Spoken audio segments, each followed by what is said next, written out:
रामकृष्ण हरी माऊली. कशा आहात सगळे?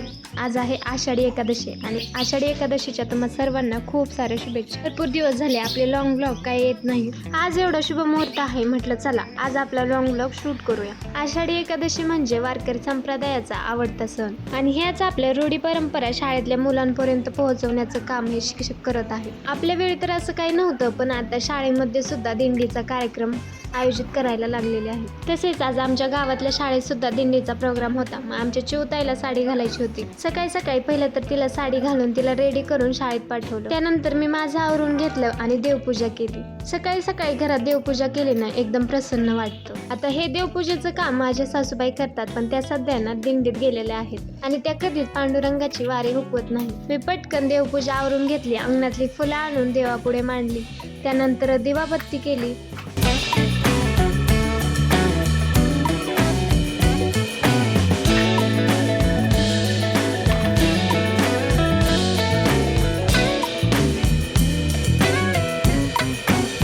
घरातली तर देवपूजा आवरली होती. त्यानंतर मी तुळशी मातेला पाणी घातलं, हळदी कुंकू लावलं, त्यानंतर अगरबत्ती वगैरे लावली.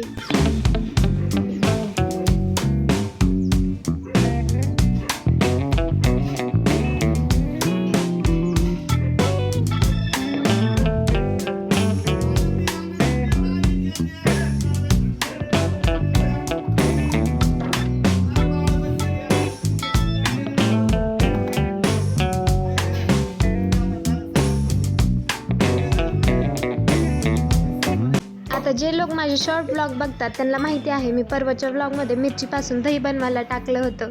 तर ते दही असं काहीसं झालं होतं. जास्त घट्ट पण नाही आणि जास्त पातळ पण नाही आणि त्याची टेस्ट म्हणाल तर एकदम टेस्टलेस होतं ते आणि वास सुद्धा एकदम उग्र येत होता. आता एखाद्या भाजीत वगैरे टाकायचं असेल तर हे दही उत्तम आहे, पण जर ते तुम्हाला खायचं असेल तर आपल्या दह्यापासून जे दही बनतं तेच योग्य आहे. त्यानंतर देवपूजा वगैरे झाली होती. आता पेटपूजाची बारी होती. देवपूजा करतानाच्या वेळी मी ना बटाटे उकडायला टाकले होते आणि ते ना असे खालून लागले होते, म्हणजे पाणी आटलं होतं. आता उपवास जरी असला तरी दररोजच्या पेक्षा दुप्पट खायला आज लागतो. ते म्हणतात ना एकादशी आणि दुप्पट खाशी. आता बटाटे वगैरे सोलून घेतले आणि मला ना लाईट जायच्या अगोदर सगळं आवरायचं, कारण आज सुद्धा लाईटीला काय झालं होतं काय माहित, सारखी ये जा चालूच होती.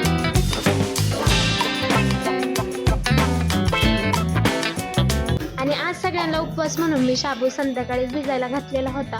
उघडून पाहिलं तर एकदम छान असा तो शाबू भिजलेला होता. म्हटलं चला थोडासा मोकळा करून घेऊ. आज मला शाबू बनवायचा होता, त्याचसोबत शाबूचे वडे सुद्धा बनवायचे होते. तर शाबू बनवायच्या वेळेस माझ्याकडून थोडासा शाबू सांडला होता. असो, गडबडीच्या वेळी अशा छोट्या मोठ्या चुका गृहिणीकडून होतच असतात. माया घालणं ही आपली परंपरा नाही, पण चुकून झाल्यावर काय करता येईल.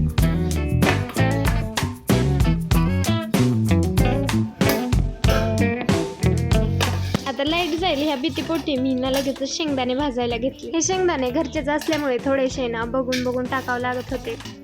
शेंगदाणे भाजत मी लगेचच मिरच्या खोडायला घेतल्या.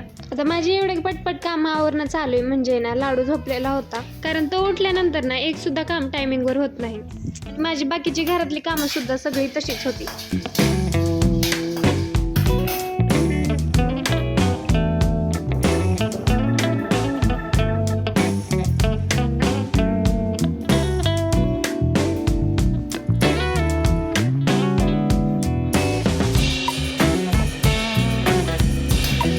खिचडीची सगळी तयारी झाली होती. चला म्हटलं आता खिचडी बनवून घेऊ. आणि आज मी खिचडी ना घरच्या गावरान तुपामध्ये बनवणार होते. तुपामधली खिचडी एकदम मऊ होते, थोडी सुद्धा कडक बनत नाही. आमच्या घरात तर अशी तुपातली खिचडी सगळ्यांना आवडते. तुम्हाला कोणाकोणाला आवडते ते मला कमेंट करून नक्की सांगा. आता त्याचसोबत तुम्ही एक गोष्ट नोटीस केली का, आज मी कितीतरी दिवसातून साडी घातली होती. मला पहिल्यापासूनच ना साडी घालून काम आवरत नाही, त्यामुळे ना मी साडी घालत नाही. पण आजचा दिवस थोडा वेगळा होता, कारण आज चक्क मी दिवसभर साडी घालून कामं केली आहेत. आमच्या आहो तर सकाळपासून बोलतायत व्हिडिओसाठी का होईना, पण या बाईने दिवसभर साडी तरी घातली. आता त्यांना कोण सांगणार साडी घालून दिवसभर कामं करणं किती कठीण असतं.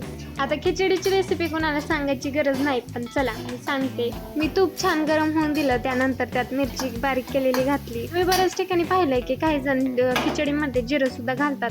खरंच जिरं उपवासाला चालतं का ते मला कमेंट करून सांगा. आमच्या इकडे तर कोणी घालत नाही, पण तुमच्या इकडे घालतात का? त्यासोबत काही लोक कोथिंबीर सुद्धा घालतात. असो, ज्याची त्याची परंपरा, पण आमच्या इकडे असं काही घालत नाही. आता त्यानंतर मिरचीमध्ये शाबू घालून घेतला. आता शाबू जर रात्री भिजवलेला असला तर एकदम सुटसुटीत असा साबुदाण्याची खिचडी तयार होते. आता शाबू थोडासा मिरचीमध्ये परतून घेतला, त्यानंतर भरपूर असा शेंगदाण्याचा कूट त्यात घातला. आता इथं थोडा दिसत असेल, पण मी नंतर सुद्धा घातला होता. म्हणजे मी एक खट्या घातला नाही, तर थोडं थोडं करून त्यात ऍड केला.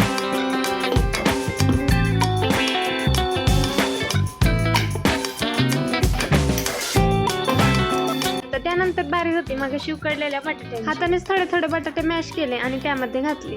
आता बटाटा उकडायला जर तुम्हाला टाइम नसेल तर मी एक ट्रिक सांगते. बटाट्याचे ना बारीक बारीक काप करून घ्यायचे आणि तेलामध्ये ना शिजायला घालायचे. जस्ट थोडंसं तेल टाकून वाफवून घ्यायचे आणि त्यानंतर त्यात मिरची वगैरे टाकायची आणि वरतून घालायचं चवीनुसार मीठ आणि झाकण ठेवून वाफवून घ्यायची. चला, तयार आहे आपली साबुदाण्याची खिचडी. आता साबुदाण्याची खिचडी तर झाली. आता बनवायचे होते साबुदाण्याचे वडे. त्यासाठी पहिल्यांदा घेतला मी भिजवलेला शाबू. आता त्यानंतर घातली त्यात बारीक केलेली मिरची. ही मिरची तुम्ही तुमच्या चवीनुसार घालू शकता. आता त्यानंतर त्यात ऍड करायचा भाजलेल्या शेंगदाण्याचा कूट आणि त्यानंतर बारी येते उकडलेल्या बटाट्याची. बटाटे उकडून सोलून घ्यायचे आणि त्यात स्मॅश करून टाकायचे आणि हे सगळे एकजीव होईपर्यंत मिसळून घ्यायचं. त्यानंतर वरतून घालायचं थोडंसं चवीपुरतं मीठ. आता थोड्या वेळ कणकीसारखं चांगलं मळून घ्यायचं, म्हणजे छान असे वडे तयार करता येतात. आणि हे मिश्रण एकजीव झाल्यानंतर असे छोटे छोटे वडे करून घ्यायचे. आता एवढे दाबले गेले पाहिजे की जे ना तेलात घातल्यावर फुटणार नाही. आणि आज मी साबुदाणा वडे तयार करणार होते आप्पे पात्रामध्ये. आता हे मी सुद्धा ना पहिल्यांदाच ट्राय करत होते. जर जास्त तेलकट असल्यामुळे तुम्ही खात नसाल तर हा प्रॉब्लेम आता संपला, कारण आप्पे पात्रामध्ये एकदम थोड्याशा तेलात वडे तयार होतात. मी हे भांड थोडंसं गरम व्हायला ठेवलं, त्यानंतर त्यात थोडं थोडं करून तेल घातलं. तर तुमच्या आप्पे पात्राच्या जेवढ्या वाट्या असतील त्याप्रमाणे ना वडे करून त्यामध्ये ठेवा. मी हा हॅक ना एका रील मध्ये पाहिला होता. आता तो कितपत सक्सेस होतोय ते पुढे पाहू. आता पुन्हा वड्यांवर थोडं थोडं तेल सोडून घेतलं आणि झाकण ठेवलं. आता थोड्या वेळानंतर मी ना एक एक आप्पे ना उलटून घेतले, म्हणजे दुसऱ्या अंगाने सुद्धा ना ते व्यवस्थित असे खरपूस भाजून निघतील. आणि पुन्हा त्यावर झाकण ठेवलं. त्यानंतर म्हटलं चला हे नीट होत आहेत की नाही ते पाहू. दुसऱ्या गॅसवर त्यांना ठेवून दिलं आणि एका गॅसवर पुन्हा तेल गरम व्हायला ठेवलं. त्यामध्ये छान असे मोठमोठे वडे करून त्यात सोडले. आता वडे तेलात सोडण्यापूर्वी ना तेल एकदम गरम होऊन द्या, नाहीतर वडे फुटण्याची जास्तीत जास्त शक्यता असते. तर हे मी तुम्हाला सांगितलं याचं कारण हे ना मी 2दा-3दा अनुभवलं आहे. तर वडे तळताय तोपर्यंत म्हटलं चला आपण यासोबत खाण्यासाठी काहीतरी बनवूया. यासाठी मी थंडगार असं दही घेतलेलं आहे आणि दह्यामध्ये ना आपल्या चवीनुसार साखर घालायची. आता साखर घातल्यानंतर हे मिश्रण ना मिक्सरला एकदा फिरून घ्यायचं. तर ते ना वड्यासोबत ना एकदम मस्त लागतं. आता आम्ही जेव्हा केव्हा वडे करतो ना त्यासोबत खाण्यासाठी असंच गोड दही बनवतो. तुम्ही वड्यासोबत खायला शेंगदाण्याचं बेसन सुद्धा बनवू शकता. इकडे माझे वडे सुद्धा तळले होते. आता तळायची प्रोसेस तुम्हाला दाखवली नाही, कारण ना माझ्या मोबाईलचा ना स्टोरेज प्रॉब्लेम झाला होता. पहिल्यांदा वडे थोडेसे तळून घ्यायचे, त्यानंतर थोडेसे गार झाल्यानंतर पुन्हा एकदा तळून घ्यायचे. एकदम खरपूस असे भाजतात. तर खरं सांगायचं झालं तर माझ्याकडून काय मिस्टेक झाली असेल तर काय माहिती, पण जे आप्पे पात्रातले वडे होते ना ते ना एकदम नरम असे पडलेले होते. ते आपण तळून घेतलेले होते ना तेच वडे खरं तर छान होतात. तर सगळं आवरल्यानंतर पहिला तर नैवेद्य देवाला ठेवून घेतला. नंतर आम्ही पेटपूजा केली आणि हा पसारा बघा एवढा सगळा मला आवरायचा होता. आजचा व्हिडिओ तुम्हाला कसा वाटला ते मला कमेंट करून नक्की सांगा. व्हिडिओला लाईक करा आणि चॅनलला सबस्क्राईब करायला विसरू नका. Bye bye.